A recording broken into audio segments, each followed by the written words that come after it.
Good evening, Demon fans, and welcome back to the Demonland podcast. My name is Andy, and well, the veil of negativity is firmly in place. Spoiler warning, we could be heading into doom and gloom territory tonight. Hopefully my co-host can provide us with some positivity in what has been Kick the Demons in the media week.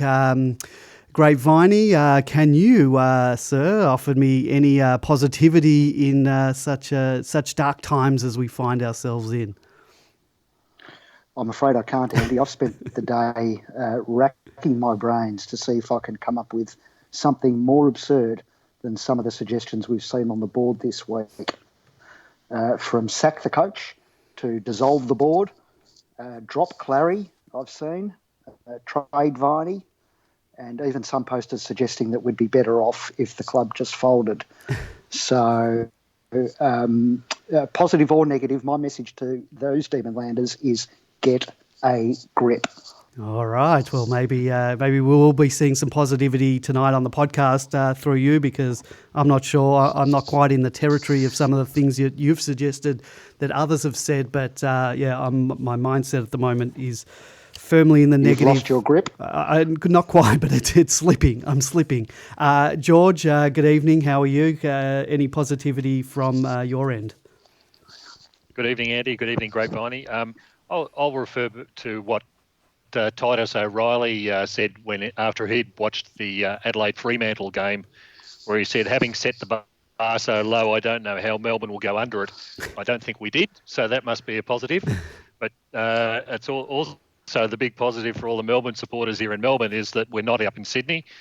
We can at least enjoy a decent coffee, and we'll be able to watch AFL footy on the TV, which they won't be able to do while they're sitting in Manly. If you've ever been up New South Wales, you wouldn't know that another state exists. So we're better off for a couple of reasons. Well, we might get started in talking about the game. We're going to start with some positives, I guess. Let's start positively. I think we do occasionally see glimpses of good ball movement. Occasionally the chaos ball, the play on at all costs. Sometimes it does actually work. It's just repeatedly spoiled too often by poor skills or by a lack of polish. But I think now I'm starting to shift into negative territory, and we'll cover that shortly. So back to the positives. Is there anything that you like about this the chaos ball play on at all costs?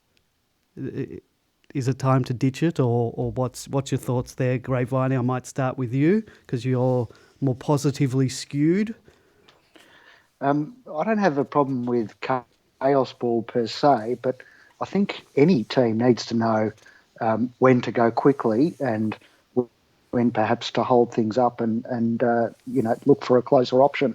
I think sometimes it looks like we've got one speed and one speed only. And, there's been some discussion about hot potato, Clayton Oliver, the way he's disposing of the ball. And I think that applies to the side generally. Sometimes we see midfielders not looking up, they just kick in hope. I'd like to see a little bit more consideration before disposing of the footy, I guess. George, anything to like about chaos ball play on at all costs? I think chaos ball is fine, and it has been successful for Richmond in particular. The furious run that they and pressure that they put on players is what probably we're trying to emulate. I think the basic difference that we've got is we go back to 2018 when it was so successful for us. We had a decent forward line to kick to get some results out of. We lost a bloke named Hogan. We still had Tommy Mack and Wiedemann produced a decent final series, but since that time we've lost that focus up forward, which ultimately gets us the goals to win games. And so the chaos ball, I think, is still working okay. We certainly need, and you get all the analysis that we saw this week from On the Couch and the other programs and commentaries. about what we should have been doing, and there's no doubt that what they were highlighting was correct. But if you still haven't got anyone to kick it to or kick it through the big sticks, it looks pretty ordinary, and boy, does it look ordinary at the moment. Yeah, and I think one of the points you mentioned, Richmond, how they do it and they do it well, and we saw it on the weekend, is, they do that. They play fast and move the ball along, but there's always, they do sort of stop and, just before, they mentioned this on the couch, that they do stop before they get into the forward line and sort of size up a target and have someone leading, whereas we're just bombing it in. And at the moment, I don't think we have the right forward structure. And that's in some of my negatives that we'll get to shortly. But let's stay on positives. Christian Petrarca is an absolute star. That 14 possessions in the first quarter was huge. The impact, I think, waned a little bit as the game went on, certainly in terms of possessions. But whenever he gets the ball, he just finds space. He uses the strength in his body and legs to bullock through. He can classily sidestep. He mostly uses the ball very well, and he had a hand in quite a few of our scoring opportunities on the weekend. There's a lot to like about Christian Petrarca. Certainly the best year he's had with us, as the 4 games that we are into this year. But it's the Christian Petrarca that we've been wanting to see. It's not really surprising, is it? These are the qualities, I guess, we knew he'd bring when he came to the club. It's perhaps taken 1 or 2 years longer than some had hoped, but really when you think about, a player's maturity, he's coming into his peak now, and he's on song. He's lovely to watch. Isn't he, George? Anything to add to him? Yeah, I think we're starting to see, although, as you said, it's only 4 games in, we're starting to see what we expected of Petrarca. A couple of things I think are the causes of that. Firstly, he's been in the system a few years. It does take young players a while to get used to the pace of the game, to get their bodies right. And in Christian's case, to just do that little bit of trimming down and develop the muscles that you need to withstand the rigours of AFL football, and we're starting to see the results. That also then flows over into the individual's confidence. I think another good example that we've seen in previous years was James Harmes, who was quite literally going around in circles until he hit that sort of age of 23, 24, got his confidence in his body. He stopped getting injuries, and all of a sudden he started to put consistent football in. And I think that's exactly what we're seeing now from Petrarca, and let's hope that it continues for another 13-odd games. Yes, exactly. I forgot to mention we do love hearing from Demonlanders. If you'd like to join us tonight on the program, give us a call on 039016 3666. That's 039016 3666, or Skype us at Demonland31. If you're listening to the show live, join us in the chat room at demonland.com/podcast. Post a comment and we might read it out on the air.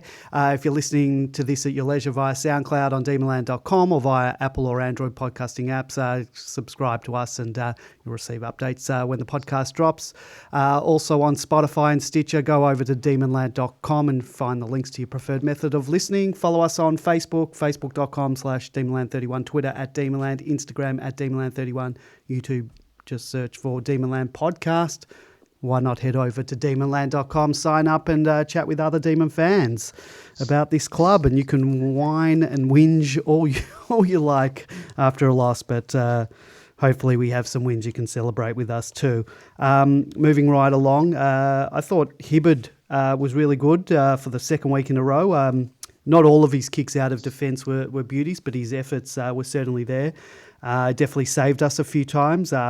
Hopefully, he's had a horrid 2020 personal reasons, but hopefully his form has turned the corner and he continues on this trajectory, and that 2019 was the aberration for him. George, you liking what you're seeing from Hibberd? Yeah, a couple of weeks ago, if you'd asked me the same question, you would have got a different answer. But since he's come back from his enforced stay outside the main 22, I think he's actually changed the way he's kicking the ball, particularly down the field. Previously, that just used to be the old bang it out there and just get it out of defence. Now he's actually, to use the usual term, lowering the eyes a bit, and his kicking it's only been 2 weeks now, but it's vastly improved from what it was. He used to be a rather a liability in the past where the ball had just come straight back inside, but playing much better footy. He's nice to have in the side for the other reason that he's got that mature, reliable body, and a couple of times, just being contest and being able to stand up quite literally in the defensive part of the ground was critical to us, and he certainly saved a couple of goals off his own bat. So nice to have him back. It's nice to see. Originally, I was thinking that Rivers was going to go past him very quickly, but when he puts in performances like he did on the weekend and last week as well, he's going to be keep his spot in the side. Grapeviney, anything to add on Hibberd?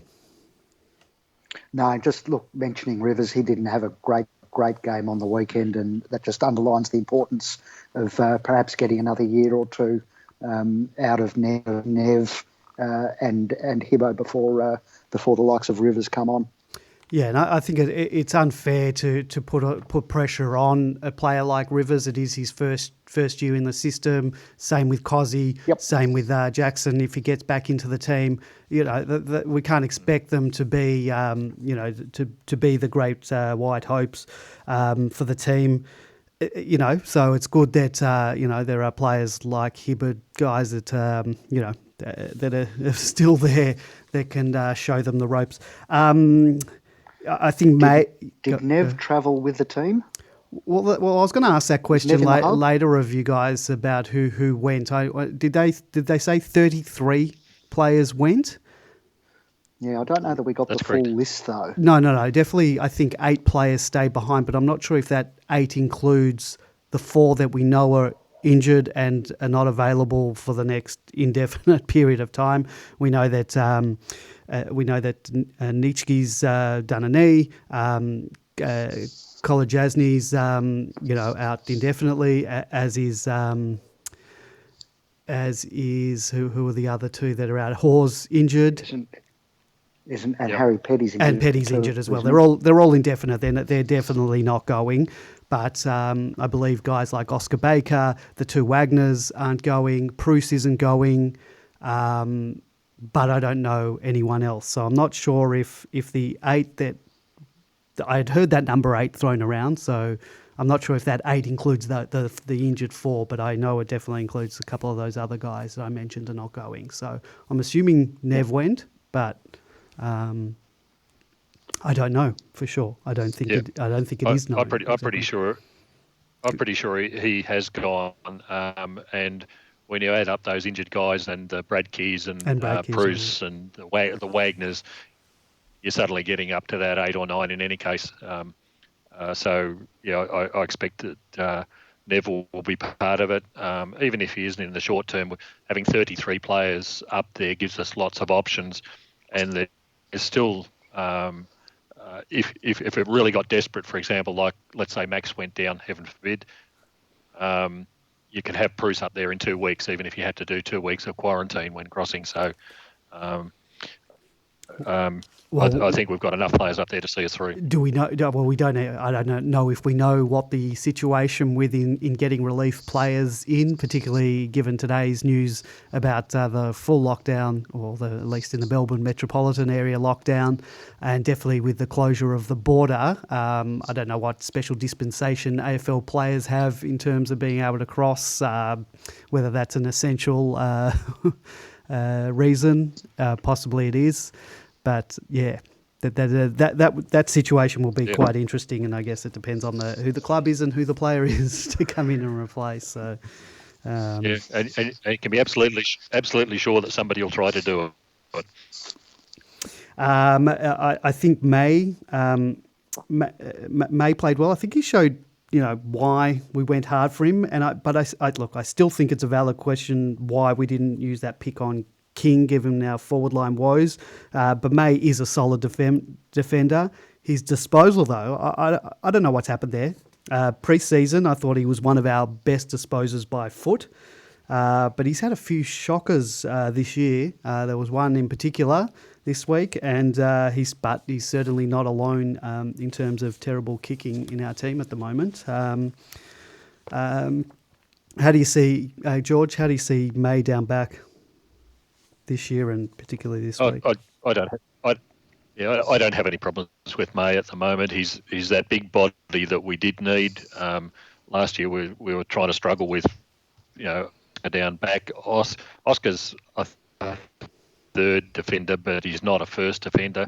We definitely needed someone of exactly what the way May is built to be able to fill the hole that was we were desperate for someone down there. We certainly couldn't expect to be seriously competitive if you had Lever and Oscar down as your two and only defenders. We needed May definitely to be as part of the mix as well. So the only criticism I have of May, and he didn't do it in this game, was I just wish he'd when he's doing kick-ins, I wish he'd do it from the back of the square, not the top, because the first opponent's 10 metres away from the top of the square. Well, why do you concede another 10 metres to them when you can be 20 metres away? Gives you lots of options if you come from the back of the square. But he didn't do it this week, but the previous week he did it a couple of times. So we just got to wait and see. It's only 4 games into the season with him, but I don't think he's the concern. All right. Any more positive? I'm really struggling. Maybe just I thought Max early on was well beaten by Nankervis. Am I alone in my thinking of that? I think Max finished the game quite strongly, but I thought he was beaten early by Nankervis. Grapeviney, am I off base there? I think we did win the clearances on the day. Yeah, I'm not sure about that particular contest, but I don't know that we're getting a whole lot of value for those clearances. That's for sure. No, well, that's another story, and we might get into the negatives right now. Where do I even start with this? And I guess one guy that sticks out this week, and hopefully it was just a bad week, but according to the media, they're not impressed with this guy, Clayton Oliver, and it really kills me. We've been led to believe, and we've seen a lot of evidence to back it up in terms of him being the contested possession king. He's an out and out star of the league, but then we realise how young he is, and we begin to salivate anymore. But the game the other day was a big wake-up call, I think, for him and supporters, and I hope it's the aberration and not the norm, because his disposal, and in particular by foot, and also those golden hands of his, was just putrid on the weekend. The turnover in the last few minutes not only summed up his game, but in fact the whole team's game. George, is it panic stations with Clayton? He copped a lot of stick from some in the media. And I'm trying not to be negative here, but yeah. He was BOG 2 weeks ago, wasn't he, against Carlton? Or? Yes. Before you go on, George, sorry. Some of the media actually had him in our best this week. George. Look, you do forget how young these kids are, and the fact that Clayton's got so much talent there that it's certainly not panic stations by any stretch. What I think is the major problem in the midfield is that across the board, with our main mids at the moment, we're not getting the drive that we need, and they're not doing enough hard running. We've seen examples previously of, particularly in the Geelong game, of the mids not coming back and covering the defensive area in front of the 50. And in this game, I think was the Richmond mids with Lambert, Martin, and was it Prestia? I think was the other one. They kicked 5 goals between them, and our mids could only contribute 1 point, and that came from Max. So we're just not getting the work up and down the field that we need to see from this whole group of mids, regardless of the problems of foot skills or turnovers and things like that. They're just not working hard enough. And at the end of the day, take away those 5 goals from the Richmond mids, and you can't take away from those. Those guys are pretty talented in any case. But if we were able to match them even close to that, then we're more than competitive. We're actually in there and would be winning. So there's a bit more work required. Petracca has shown that he's gone up to that next level. We certainly need a couple of others. I'm a little bit disappointed with Jack Viney. In that sense, he's not contributing as he should at the moment. He had a fantastic first game against West Coast and really just hasn't shone in the same way since. Let's hope it's only a blip. So great, Viney. What do you think? Just to give Jack Viney perhaps a bit of an out, his wife did give birth just a couple of weeks ago, so he is a new dad, so may not be sleeping. Certainly his output the last couple of weeks hasn't been that great. But I think in addition to the issue that George identified, was one that was identified by the media on the weekend, in that we're just not getting value for our possessions from our mids, other than certainly on the weekend, other than Petracca. Look, we usually do with Oliver. I don't think it's panic stations or even concern with him. He was just about BOG, as I said, against Carlton a few weeks back. And he does seem to be playing hot potato at the moment, gives it out very quickly. I'm not sure what the rush is. But of the midfield group at the moment, I think Petracca's the only one who's decision making and execution is up to scratch. He seems to be taking the right option almost every single time, whereas I think I don't think that's the case for Viney and Brayshaw. Yeah, and we saw footage of that. If you watched on the couch, there were plenty of opportunities where the wrong option was taken, or the execution was just so bad, or there was just over handballing. And I guess this leads us into my next point, our disposal. And this is where perhaps I give Goodwin a pass because poor disposal and bad decision making and bad execution, like what we saw on the weekend, is just a coach killer. Perhaps it is linked to the manic game plan, and we can get into that as well soon.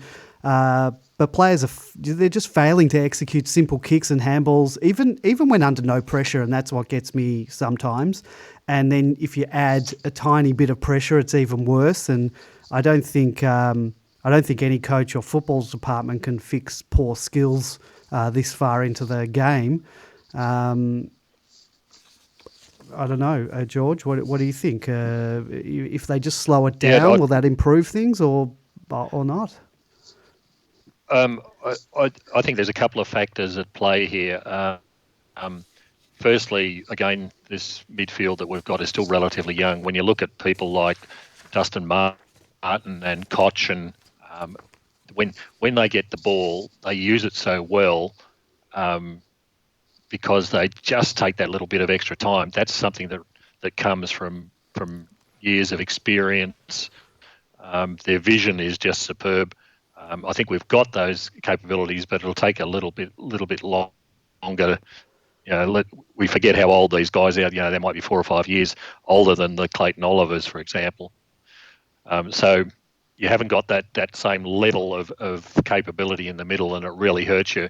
I think the simplest way, instead of telling people to try and slow down, is just do the simple things. In that those highlighted clips on the couch, the commentators were looking at people who were loose in the forward line and loose at out the sides and things like that. But quite often there was a simple handball to the guy who was running alongside you that would have kept the pressure going rather than trying to kick it 50 metres to someone over the back and look spectacular. Just do the simple things, and then the ball goes that much deeper into the forward line, and you've got a far better chance of scoring. So from the coach's perspective, that'd be the message I'd be trying to get to them. We're getting the ball out. The one positive that you can take out of all of the games so far is that we've been competitive. We're not that far off it. We're just handing the opposition the winning scores with silly mistakes, and we'll talk about it later, no doubt. A lack of a forward line that's going to get the scores in the first place, but we're not being blown away compared to we've all been around long enough to remember what 2012, 2014 was like. We're not being blown away. We're missing out by a couple of points, here or there. Yeah, it's really, really frustrating, but we just got to hope that the tide does change. It has to change pretty soon because people are getting very annoyed about what they're seeing. Maybe now we can talk about Tomlinson and Langdon. I thought some of Tomlinson's efforts were lacklustre and half-hearted. Langdon's disposal was probably on par with the rest of the team. I won't stick the boots into these two just yet. It's early days, and some of the things that they have done over the pre-season and what we've seen so far have been good. And, I think we were in desperate need for genuine wingers, and we got the best available at the time to fill that void. We praised that decision at the time, so one bad game doesn't throw that all away. Time will tell.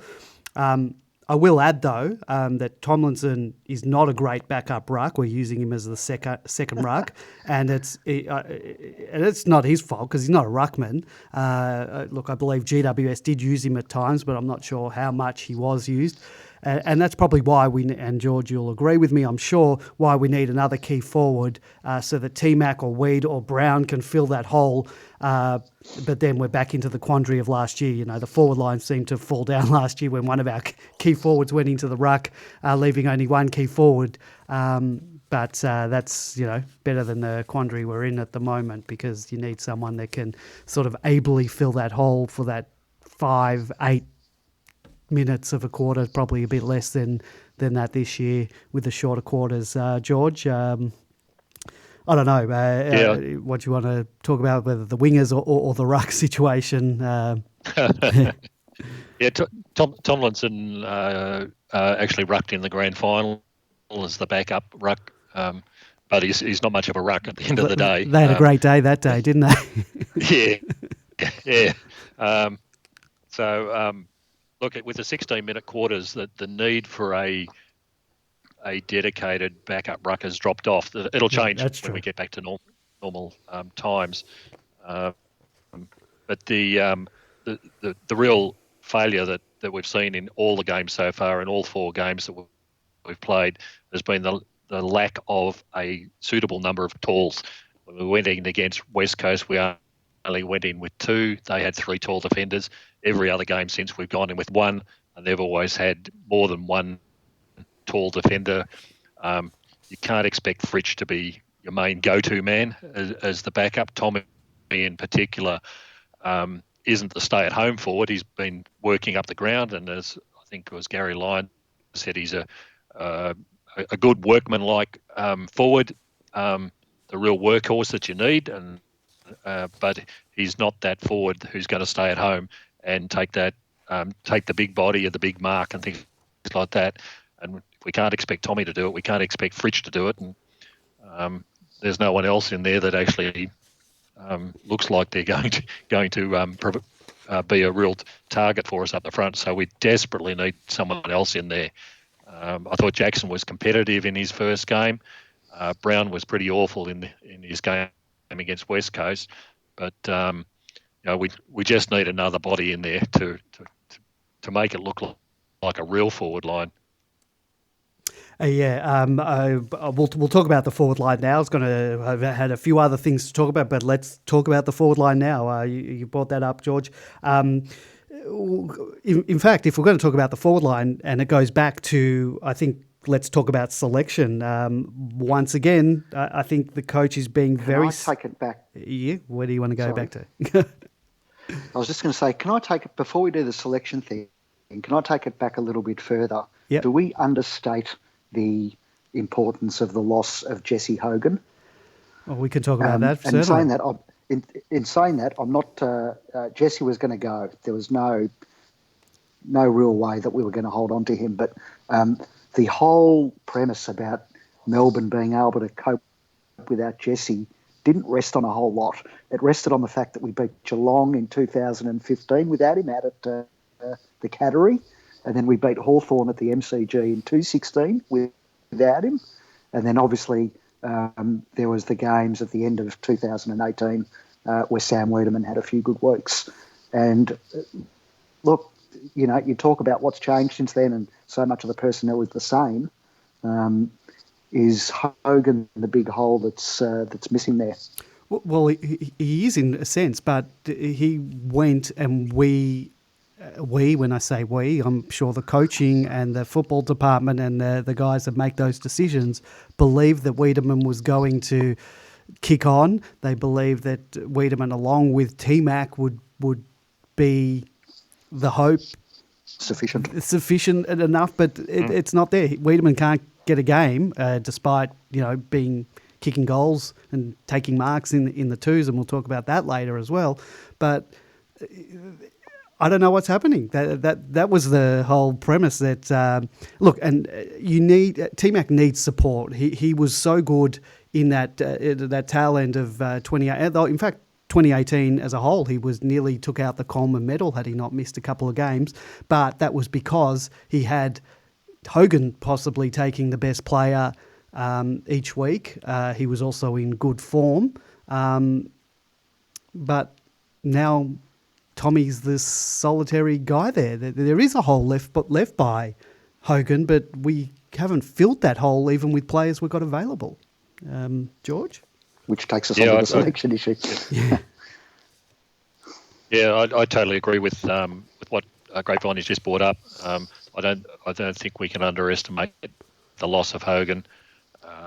He was a huge contributor in the years that he was there, and enabled people like Tommy Mack, who you remember came from a backline who was hadn't really been trained in the forward craft, who really excelled, particularly in 2018, and that's one of the side effects of having a solid body like Hogan, who, despite all, every now and again splitting the dummy, he was a hard worker up the field.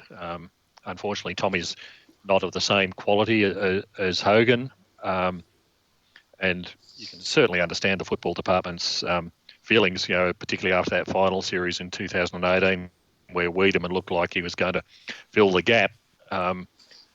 So you can understand why they've gone there. We couldn't stop him, as Andy has pointed out. In any case, he was going to go back home, and our priorities were, at that time, getting a decent backline together. Like I said, people were ready to lynch Oscar during that season.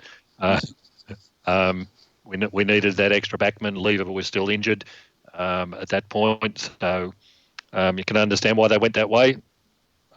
We've missed out in this particular case. So, Hogan's a big loss to us, ultimately.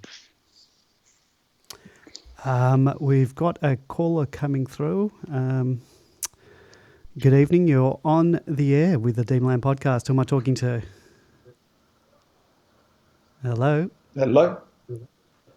G'day, fellas. How you going? It's Gary Baker's Happy Avatar.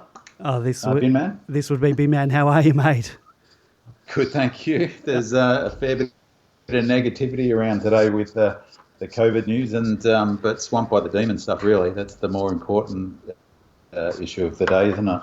It certainly is. But Bin Man, I do love it when you call in, because I think you've got a very good record of your call-in rate versus our win rate. So we could be in for some happy weekends this weekend. I'd like to know Bin Man's record. I think that's fallen away, to be honest, preliminary finals. Sorry, great. Okay, go ahead, Bin Man. Sorry, can you hear me? Yeah, we can hear you. Yeah, just a couple of things I've been really thinking about lately, in terms of our game plan. And I hate to make excuses. I think we're out of excuses. A lot's not gone right for the club. Like, you even look to round one, they shouldn't have played that game against West Coast. Now, you can say that that's an excuse, but it's a young team over the other side of the country who knew what was going to happen. We come to round 3 and we get the cancellation. Even this one, we end up playing, we're planning for Sydney and we don't travel, we play Richmond. So, I'm not making excuses, but there's some excuses, I guess. But I think a real issue for us has been the 16-minute quarters. That game plan that Goody's so committed to, that sort of contest out football that's really based on impact and contest and grinding your opposition, is really built around 20-minute quarters where you start to really get on top in the last 4, 5, 6 minutes of the quarters. And that's what I think Richmond are struggling, and the same for Collingwood, because they both have the same, Collingwood less so, but they have the same model where they grind down teams and in red time they get on top. And I think with no red time, teams aren't running out of puff, so they're getting back in waves. The zones are getting more and more extreme every year, and their ability to keep that zone up for a whole quarter means that every time you go forward, you're kicking into a crowded forward line, and that it plays against our strength in the sense that we're not getting on physically on top of players and teams and getting the benefit of our relative fitness and strength, but it also means that our weakness, which is our kicking and our disposal skills, is exacerbated by constantly kicking into crowded forward lines. I think it's been a huge factor for us, and I think that was behind the thinking for Goodwin to go for a smaller team, perhaps to mitigate against that. But yeah, I think it's been a big factor for us. Boys, do you have anything to add to that? No, I'd agree. And I was actually surprised to hear Binman say that, because I think he's been one of the quite critical voices on the board from some of the more reasonable Demonland posters the past week. And I'm curious, Binman, as to how much faith you still have left in the football department. Yeah, it's a good question, and I think that I've definitely been, my confidence in the football department, and particularly the coaching unit, has been a little bit eroded this year. I mean, I think last year I was definitely in the camp of, you couldn't have got a worse season in terms of injuries, but we haven't got that excuse this year. We have got those excuses that I mentioned, but I mean, all teams have faced that. To be honest, I've been a little bit disappointed in some of the decisions that Goodwin's made tactically, and I saw his Zoom session the Tuesday night before the first game before the Blues game, and he mentioned that he thought that the game was going to become quicker because of the COVID break, because of the 16 minutes quarters and the need to get percentage with only 17 rounds for the season, that it would result in a quicker, faster game. And he implied, without directly saying it, that he was tactically going to respond to that, and selection seems to have borne that out, and including going with I know you've been talking about the forward line, including going with a small forward line. And it just occurred to me that whilst it's great to be tactically sort of maybe innovative, it really worried me if they've trained a particular way all season, all pre-season, I should say, to come into a new season where everything's chucked up in the air a bit. I thought that was a pretty risky move, and for me it's played out that way. And then, to be honest, his lack of response in the box in that Blues game when they got the momentum was repeated against the Cats. Less so, I thought he was a bit better tactically against the Tigers, but yeah, I have to say my confidence in him's been, I'm still confident in him, but it's been eroded a bit. Yeah, agreed. Anything else, Binman? No, I mean, look, it's such a short season, and we've only got, how many more rounds left? 14, is it? 13. I thought your interview last week with Bartlett was fantastic, and I was really interested in his sort of clarity around the expectation to make finals. We're not tracking to make finals. We're not scoring enough, and we're already in the hole a couple of games we should have won. So I do wonder when, what that means for the club and our direction. I think that, but it's a lot hard to read into this season. It's such a crazy season, so it's sort of not, maybe that's a bit unfair at the moment in terms of what's going on around the football season. Yep, agree with that. Big man, I might let you go only because my internet's really spotty, and I guess the more people I got on the Yeah, line. no worries. Thanks, fellas. Normally, I wouldn't rush you off, but yeah, we might have to save the bandwidth. Thanks, mate. Appreciate it. Terrific. I'll listen into the rest.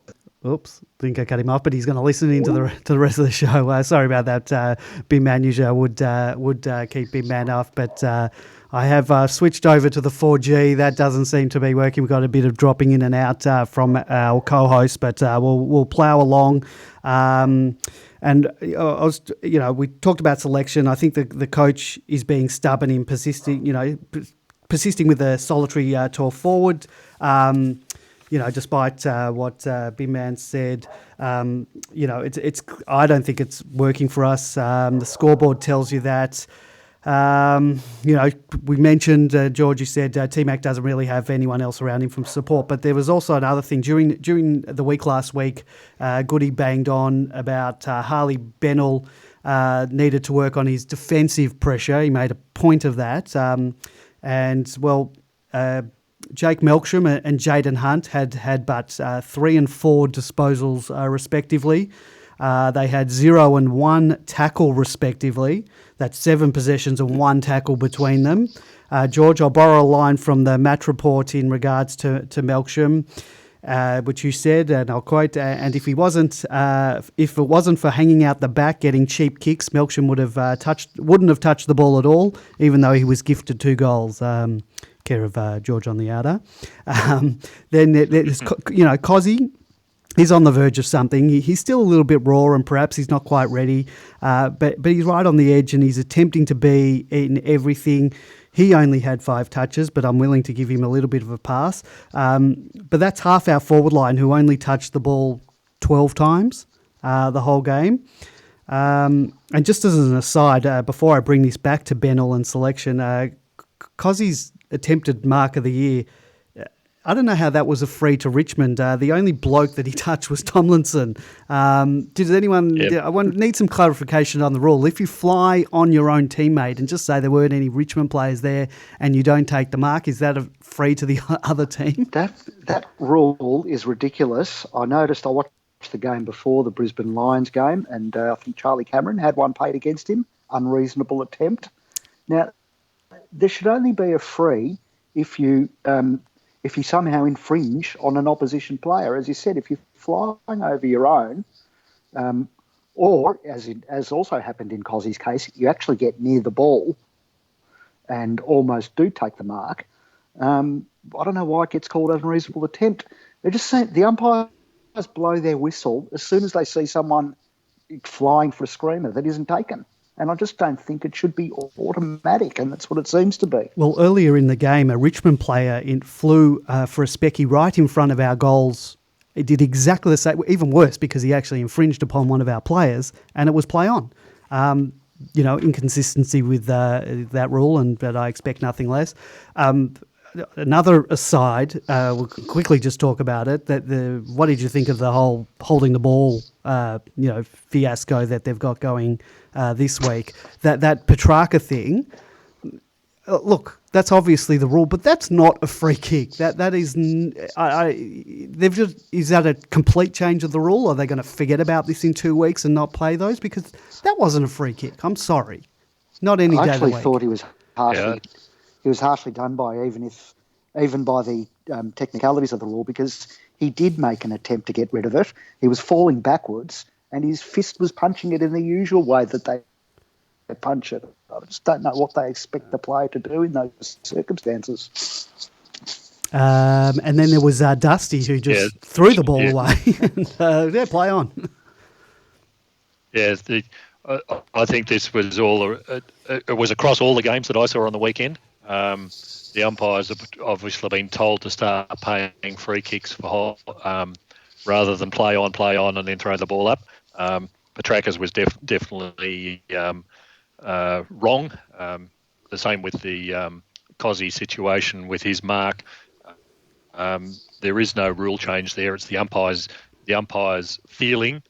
They didn't actually. The only infringement that can possibly occur is if you push someone in the back when you're climbing on top of them. That doesn't apply to your own teammates. So hopefully the umpires will have that explained to them at some point during the week, but I don't hold any great faith.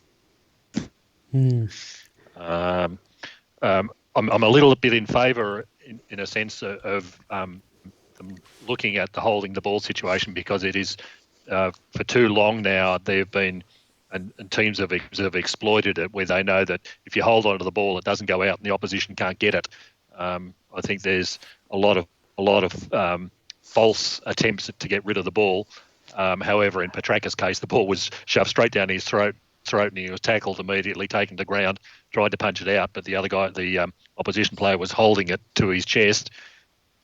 The umpire just called it because that's the flavour of the week, unfortunately, and that cost us a goal. Is the flavour of the week, has prior opportunity gone out the window?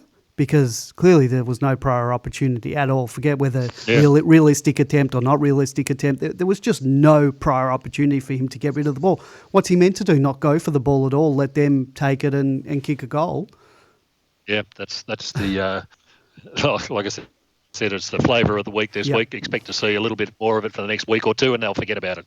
All right, we'll get back on to this. Go on, Grapevine. Well, no, one more ridiculous non-decision. Why wasn't it at 50 when the ball was being handed back to a Melbourne, passed back to a Melbourne player, and Tom Lynch stuck his hand up and stopped the ball going back? Why is that not 50? I thought it should have been. Do you not? Yeah, I remember the exact one, and the umpire sort of said, "Oh no, he didn't mean it." Anyway. Yeah, it was frustrating. Defensive pressure, and being cited as the reason for Bennell being left out of the team, left out of a team that needs to score and have scoring assists, because reports from the last two scratch matches about Bennell have been glowing. And our forwards between them this week had 10 tackles. Pickett had 6 of them, so good on young kid, getting amongst it. Hannon had 3, and I've actually been impressed with Hannon in the 2 games he's been back. Fritsch had 1, Hunt had 1, T-Mac and Melksham 0. So T-Mac, Fritsch and Hannon, they did make the most of their opportunities and put scores on the board, but there's a few question marks on a few other forwards, and I'd love to see Bennell come back into the team. I don't know what he's done to be so out of favour, but we need scoring. We need someone with a bit of excitement, and I couldn't care if Bennell doesn't lay a tackle. If he can add to the scoreboard or scoring assists or just add to a bit of excitement, an X factor down there, I'll take him any day of the week over a guy not getting a touch of the ball or barely touching it. Yep. Yeah, if Bennell's in and gets no tackles, then he's done no worse than Melksham and Hunt effectively. So the other one I think we forget about, I think Toby Bedford would be someone worthwhile trying. I don't know whether it's the right time at the moment, but or whether Bedford is physically ready to be able to do it. But yeah, at the moment when we've got half our forward line barely getting a touch and certainly not putting any defensive pressure on, I think Richmond are a good example of what a forward line is meant to provide in terms of defensive pressure. When you see the Castagnas and the Riolis, even though they mightn't get many touches sometimes, they're constantly in people's faces and creating opportunities. So, I've lost it with Melksham, I'm afraid, particularly, and Hunt wasn't any better this week. I just thought there was no structure going forward. I thought the Richmond defenders, particular Bolter, actually read the ball coming into our forward line so much better than we did. There was one time in particular that it was kicked in and sort of, I think T-Mac went the complete wrong way, and Bolter just read it and ran forward and took an easy mark and ran it out of our forward line. It's a bit of a shambles, but I'd like to see Bennell and one of Weed or Brown come into the team. We need to change things around. Isn't this what we got Brown for? I thought Brown was insurance to plug the gap between Wiedemann and properly coming on and yeah. Well, that's what we thought, but I guess with COVID and the 16-minute quarters, obviously Goody thinks that, we don't need the tools, that it's going to be a faster flowing game and we don't need the tools, and that's why we're going with a smaller side. But maybe, hasn't worked. Maybe we need to change things around. I think I saw some stats as well today about contested marks, where players in other sides were, even the Gary Rowans of the world had 5 contested marks so far this season. And we got Tommy Mack with 2 and Fritsch with 3, and we're right down at the bottom. So all that tells me is you do need another tall in there to be able to be a target, if nothing else. They'll take the opposition's best defender or a second best defender. Like I said, you can't expect Fritchie to be standing alongside Noah Bolter and expecting to beat him. He's giving away about 4 or 5 inches. It's not surprising. And Bolter, I think that was his 14th game, and he took 8 marks. That just is a criminal statistic in terms of what our forwards are facing at the moment. You've got to have more than that. Yeah, I think where Fritz shines is being that third guy in the forward line, that guy who's the medium size but can play bigger, but then he's not playing on one of the monsters because you can't expect him, as you said, to win one out. And if he's that third guy, the surprise packet, that's where he's going to shine even more and take more marks. But yeah, he's not a key forward, and it's not. I don't think it's any fault of him. I think there still just doesn't. I was going to go over our game plan and the chaos ball. We sort of have talked about that, but I don't think there's much change going on in the coach's box during the game, and I don't know if I'm expecting too much. And maybe I just can't see it because we're watching on TV. So maybe there is people being moved around. And I don't know if I'm expecting too much, thinking that there's going to be some, Hail Mary move that can turn things around, like putting Pickett in the guts, or maybe Hunt, try Smith up forward, T-Mac down back, May up forward, anything. I'm in game when things aren't working, and we got, it's not like for most of the game, sort of after half time, they were sort of in command of the games, and I just feel that we didn't make any changes. And if we're not going to make changes to the lineup from week to week, do something on game day. Am I expecting too much, boys? No? Look, as you say. No, you're not. You go, George. think I brought this up last week. I think we brought this up last week was, are we actually, because there's been a cutback in staff and a cutback in assistant coaches, how much we might be missing a Craig Jennings at this point, and I don't know that anybody has actually replaced him. He was tactically, obviously, very good, particularly when we were in finals in 2018. The other change that I did notice was that we saw some time. We saw Harms back in the middle for a while, which I thought was a good move. Particularly when you've got people like the Cotchins and the Martins in the middle. They're brilliant players, and you just can't afford to let them run loose. So that was a positive. But I think we're just dancing around the lack of actual targets that we've got up the forward line. You've got to kick goals to win matches, and you've got to score to win matches, and we're simply not doing that at the moment. Even though we've played one less game than.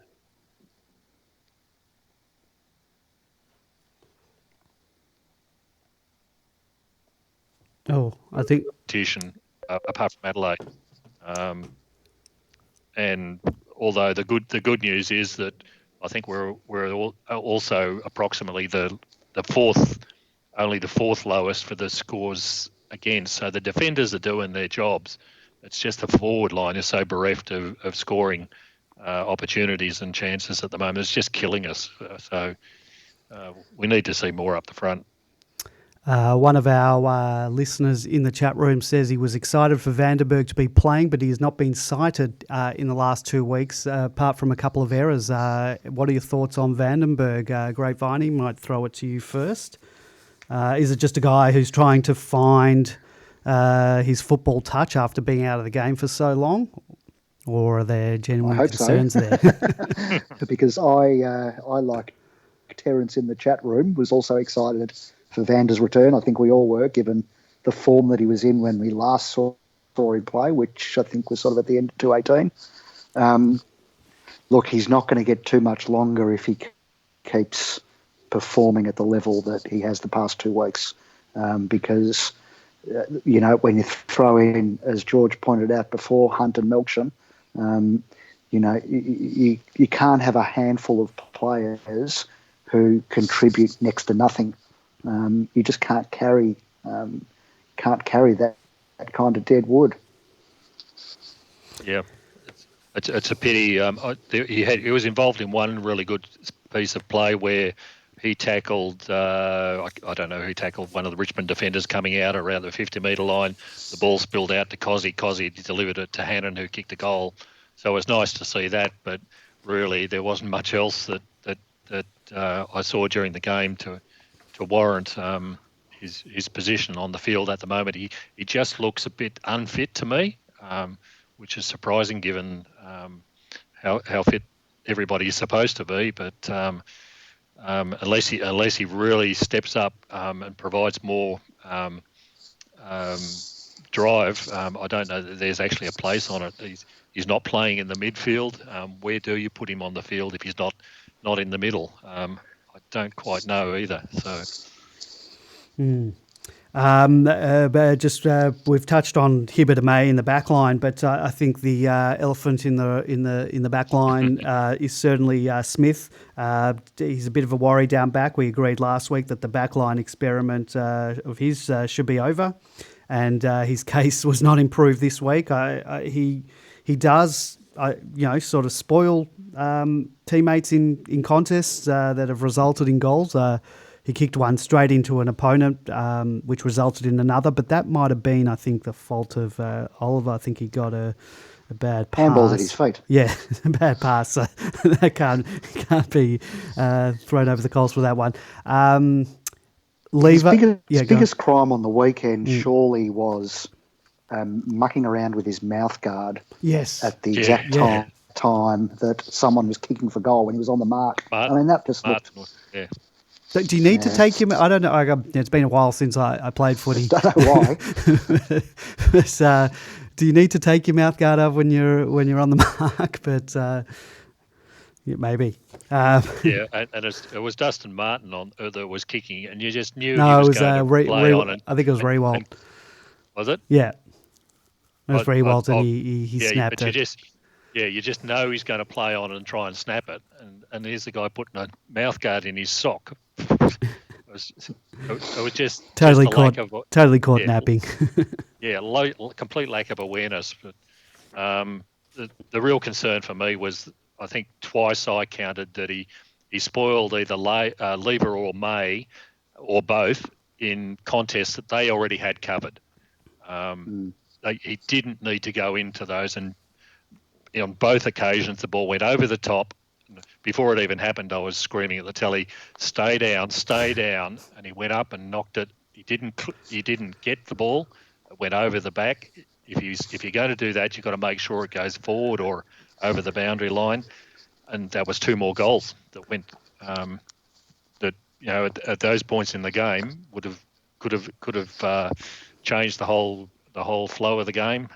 It's just really frustrating to watch, and no doubt for people like May and Lever who are going, would have turned around and gone, thanks for nothing, mate, sort of thing. So I don't think he's got the natural football nous that's required, and certainly if you haven't got that as a defender, it stands out for everybody to see. Unfortunately, I don't think he's got a future. Well, I'm glad I'm not the only one that screams at the TV. I think Lever as well looks, he's sort of devoid of confidence at the moment, and he's really just a passenger, I think. Haven't really got much out of him. Certainly a passenger in that contest, where he just stood by watching and then had a crack at players around him. I mean, again, sort of a counterpoint to Smith flying at the wrong times. Lever's not flying at the right times either at the moment. But But I don't look as George, as you said. I don't think our defence is our biggest problem at the moment. No, not at all. There are more concerns. But in the end, we were beaten by a team that had been terribly out of form, and they didn't have an interchange bench in the last quarter. I guess we could have used one of those longer quarters in the last quarter, but and the game was Cochin. He was off. Cochin was off. He was off. They had three players injured and maybe another one. Was he smirking through most of the last quarter? I think they just knew they would. Every time they flashed to the bench, he looked like he was just. Oh, that made my blood boil. I think already in the third quarter they were like that. I think that goes to some of the anger that members and supporters feel. In that, it looks like occasionally it looks like other sides just treat us with disdain. Go ahead, George. Yeah, and wouldn't it be nice that we would be able to put ourselves in that position where you can treat the opposition with disdain? That even though they were down to one bloke on the bench, they still had that game in control simply because we kept kicking the ball to them. So we were 16 points down with I think 6 or 7 minutes to go, and that was when Oliver did that turnover in the middle. It just went the other way, and it was all over at that point. If I was sitting on the bench as a Melbourne player, I'd be laughing too. Look, if we ever win 2 premierships in 3 years, I'll be laughing too. So, we're now six wins, 21 defeats since winning back-to-back finals in 2018. Only 2 wins in the past 12 months, and they've come against Carlton by a combined 6 points.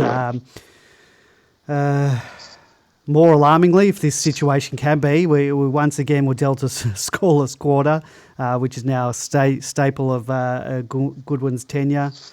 My veil of negativity is going to come down now, and I don't think I have to be Nostradamus to make this call, but and Grapevine will probably scream at me and say it's only 4-5 weeks into the year, but I think we'll be bottom 4 this year, most likely bottom 2. And maybe a bold call. I wouldn't be surprised if we take out the spoon either. Not if you saw Adelaide play on the weekend. I think we're going to lose to Adelaide, Mark. Well, we'll go to some hub in South Australia and we'll give them their bloody first win of the year.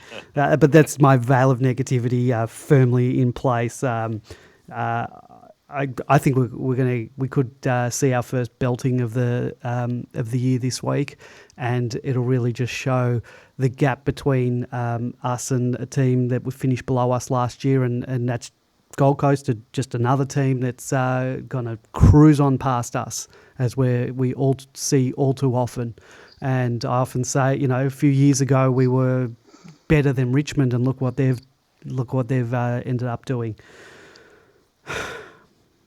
Grapevine, I'm waiting for you to scream at me. No screaming. But come on. Look, it is only we are only we're 4 weeks games, in. Yeah. Other teams are 5 weeks in. Got to keep remembering that. Yes. And I think that Bin Man made that point earlier. There are extenuating circumstances right across the board for all teams, but we've probably had the rougher end of the stick so far. I think it's too early to be moaning about the pick that's going to North Melbourne. I see that's now become an issue both in the media and on the board, not surprisingly. Well, it was this week. All the articles are coming out now. You said last week the sites weren't on Goodwin yet, and I don't think the sites are firmly on Goodwin yet, maybe amongst the supporters base, but the media hasn't they're not calling for, the media's not calling for blood yet, but they are highlighting Melbourne and their woes, and where we got kicked from every end of the spectrum. I don't need to go into that one. Well, maybe one of them we can talk about. I actually thought that David Schwartz came out and called us irrelevant, but I think he was a little bit wrong. He mentioned that the players don't play for the jumper, and I don't think that's the problem. I don't know. I usually sort of go towards that, but I don't think that's the problem. I think he was he was sort of like some of us on Demonland after a loss, and maybe it was just his emotions getting the better of him. So which poster is David Schwartz on Demonland? We must have not sure. Surely we can nominate someone. Well, it's not any of the 451 posters who constantly misspell his name with a T. That's for sure. You go on. The thing is that in the games that we've played so far, we have been competitive. Yeah. And it's easy to forget that.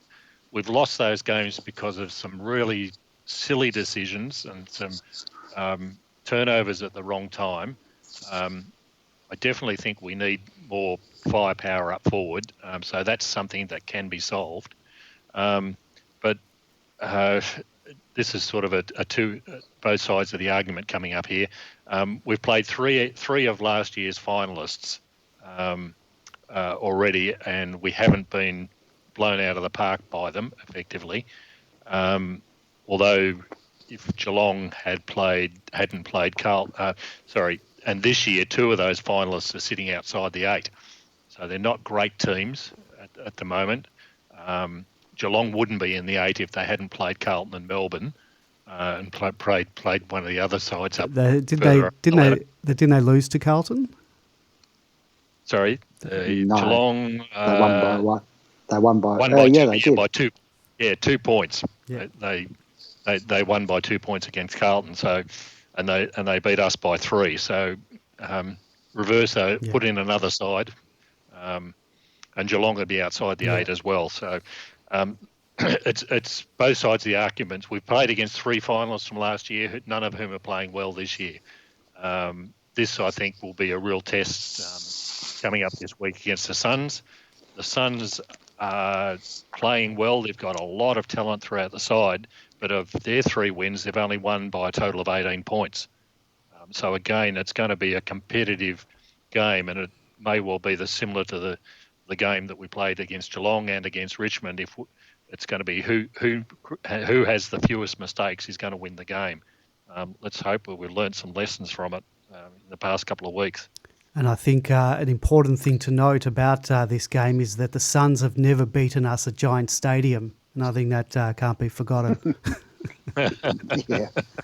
Is it our home game? Yes, it is our home game. And then next week is the week after is our away game to Hawthorn, who also haven't beaten us at Giant Stadium. So watch this space. Things are suddenly turning around.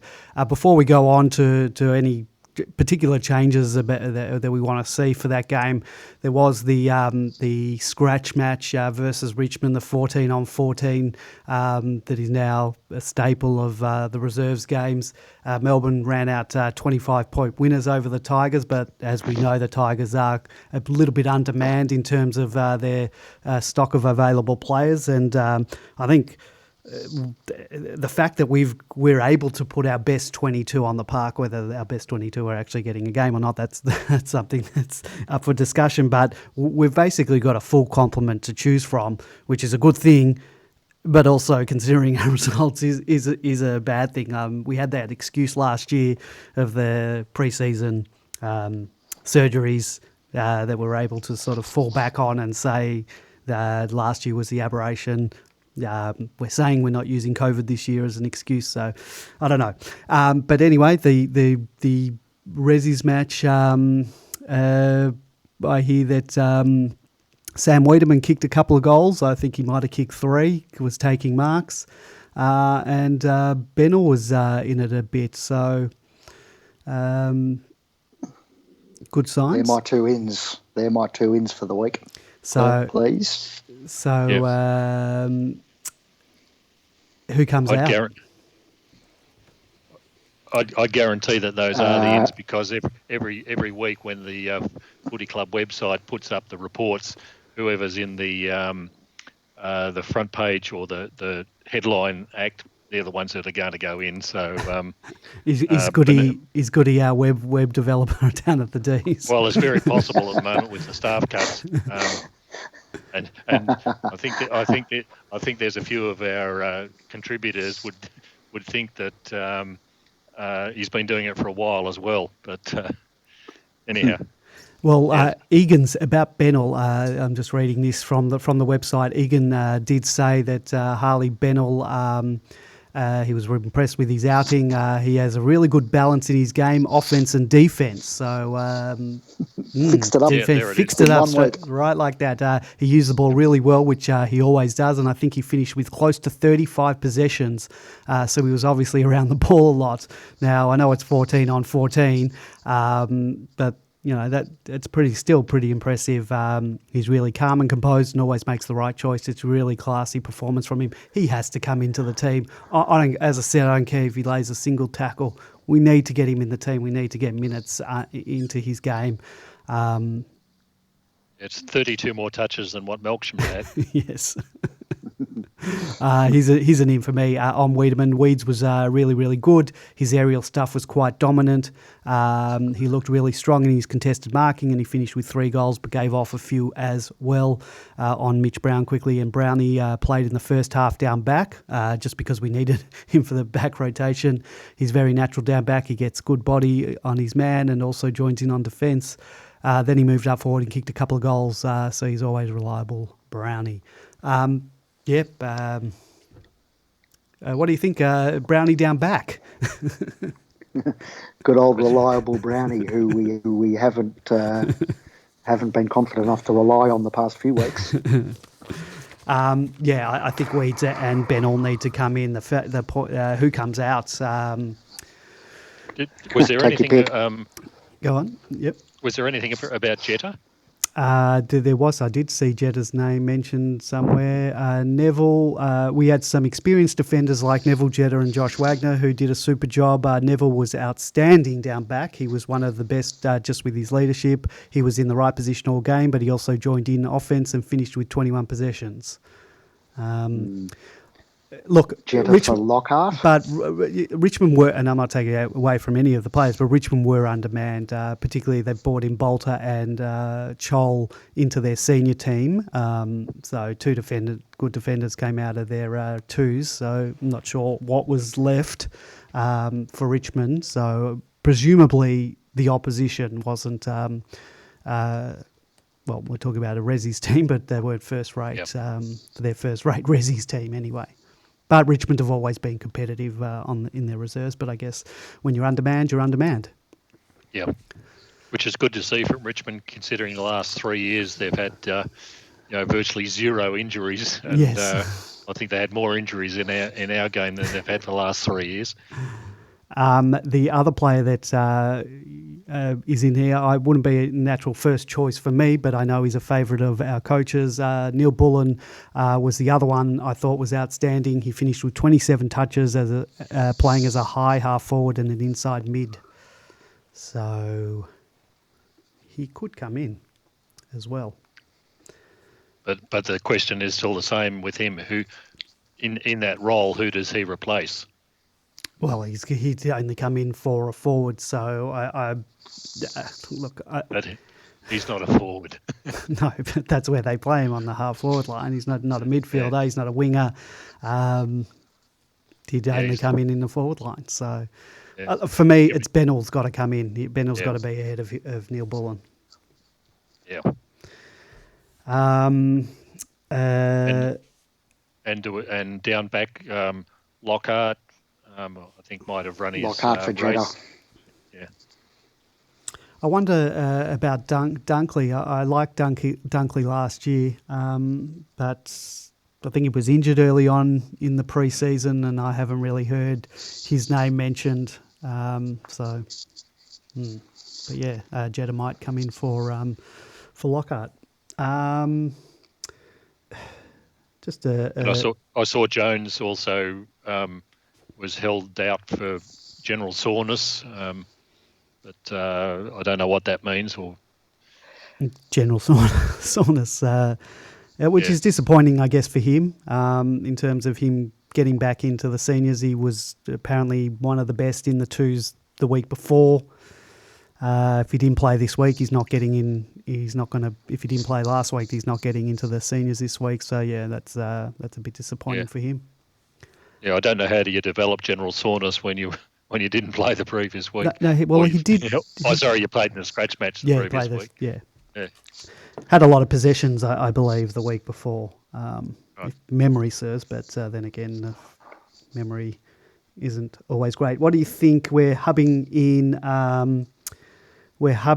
Manly, I believe. We trained on a small over. Was it? I'm not sure if. Not sure if it was a rugby. But rugby's a square, but it's a cricket pitch, a cricket oval as well. So presumably it's round. I hope. But there are no footy goalposts up there. There are the rugby goalposts. Not sure what the widths are with that, or whether we even need to. I saw someone online was smart saying, "Well, Melbourne don't need footy goals; they can't kick any anyway." Thanks for that, Twitter. So we're in Manly, and apparently it's over an hour, and this is in Sydney traffic, over an hour, possibly even an hour and a half in traffic from that Manly area where we are to a proper training ground, which we're going to get an opportunity to train on, I think, tomorrow. It's not ideal. An hour and a half round trip. Not round trip, just the one-way trip. Not ideal, but I guess we've got to make do with the way it is. And we've been training it. Go ahead, Gravoni. I was just going to say Manly's more in keeping with the Melbourne image and style, isn't it, rather than Blacktown? I hope the players have got their passports, because I don't think you can cross from Manly to Blacktown without one. So, that's... it shouldn't be a problem for us either, Andy. We've been training at Casey, and that's true. 45 minutes out of Melbourne. So players should be used to it. A lot of team bonding on the bus, I guess. Yeah. I guess the only other story that sort of came out this week that involved the Demons, and I don't know if there's anything to it, was that the Demons are chasing Danaher. What are your thoughts on that? We are in need of a forward. I don't know whether there's anything to this or it's just a media beat up. I for one, look, a fit Joe Danaher, yes, but Melbourne has a habit of going after players that are very injury prone. George, thoughts on Danaher? The article, sorry. Go ahead. No, go. I was just going to ask, did the article actually we're chasing him, or is this a case where the journalist has said Danaher needs a home, Melbourne needs a forward, 2 and 2 makes 5? That's probably closer to the truth. I have to use my... I don't understand. I'm actually going to I'll call it up right now. It was in the Herald Sun, wasn't it? Yeah, I'm doing it now. But for some reason, the Herald Sun makes me sign in almost every time I go into this. That happens to me sometimes too. Well, perhaps on this computer I haven't signed in recently. Hopefully I got the password going. It could be what you're saying. But I thought maybe somewhere they might have mentioned Melbourne, but they wouldn't have a source. I thought it was just an interest which we would have. Of course, we've got an interest, like you said. We need a forward. Danaher looks like he's wanted to get out of Essendon at the end of last year, but I can absolutely, utterly guarantee you, if we do recruit him, he'll break down in the first week or two, and if he goes to Sydney, he'll kick 100 goals for the year. That's a bit of MFCSS, Melbourne Football Club supporter syndrome, and the veil of negativity creeping into you, George. That's that's my that's my line usually. It's we don't have a first round pick this year, but Danaher's a free agent, I believe. So what's the situation in terms of free agents? As long as our coin is good. Is he restricted or unrestricted? It just says free agent. Could get him for nothing as a free agent. Yeah. From what I understand, I haven't looked into it seriously because I don't think Danaher is a player that would fit in particularly well with almost any side. Sydney are going to offer him a bucket load of money in any case, and nobody will be able to outbid them. I think it's all just pure speculation on the part of journalists. Sydney, I think, have realised by this stage that Franklin is simply not going to last another 2 years, and they need another person who can put them on the front page of the paper, the same as they did with Tony Lockett and Barry Hall and Franklin, and now they're looking for the next one in the line. So it'll turn into a bidding war, and miraculously Sydney will be able to find the money. All right, scratch that. All right, boys. Anything else before we wrap things up for the evening? I thought it was good to see Prusy back at the scratch match. It's another one less on the injury list, and I was always worried that if Max does go down, who do we bring in as a first ruckman? Because we can't use Tomlinson or T-Mac in any serious capacity. So it's good to see him back and up and running. He'll be a couple of weeks away, even if he was needed. But yeah, good to see the big man available. They said Prusy was his first game back in a long time, so it was good to see him out there, and he'll be better for the run. So not much information about how he went there. He's obviously not gone up to the hub. As you said, he could be available within 2 weeks, but that doesn't help us out for the next 2 weeks. But Jackson is up in Sydney, so I guess if anything happens to Max, we've got young two-gamer ready to fill the void. Hopefully nothing does happen to Maxi, because boy, do we need him. Yeah. All right. Do either of you think Jackson's a possibility to fit into that forward line? Well, he's raw. There's no doubt he's got talent, but is he ready? I don't know. If we need him, not yet for mine. Yeah. If we need him, he can fill the hole. But yeah. All right, boys. I think we're going to end it there. Hopefully we back on the winners list again sometime soon. I'm not holding out hope. I've watched a couple of the Gold Coast games, and I don't know. I think they look a lot better than we are. But you never know. Stranger things have happened. We'll be back next week, same time, same place. Let's go those Demons.